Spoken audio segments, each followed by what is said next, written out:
Jack Roberto update, yung congrats kay Jack.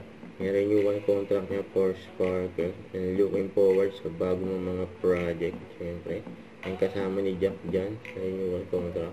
Yung mga bosses ng GMA, sila Miss Joy, Miss Tracy, at si Atty. Annette Goson. Congrats kay Jack. And Jack Roberto is signed with Sparkle as he renews his tie with Sparkle. Congrats kay Jack. Jack Roberto yan. Ito ba? Jack Davis! Hello! Kamusta na kayo? I miss you guys. This is it. Alam niyo naman tuwing birthday ko, nag-celebrate ako with you guys. So this coming December 15, somewhere in Makati, makita-kita tayo dyan. Lahat ng details nalalagay natin sa page. So see you there. Love you all. Yan o. Abangan si Jack dyan.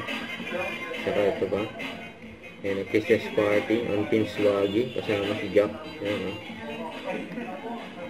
Walang big tao. Christmas party na first ever Christmas party yung Team Swaggy kasama si Jack yun. Ito pa yung mga upcoming event ni Jack, meet and greet sa Wheeltech yung bukas na yan sa Webaisia, saka Jack Roberto birthday bash sa 15 na sa Monday. Don't forget to subscribe, click the notification bell for more updates. This is with Charlie Action Live. Stay tuned for more videos. See ya.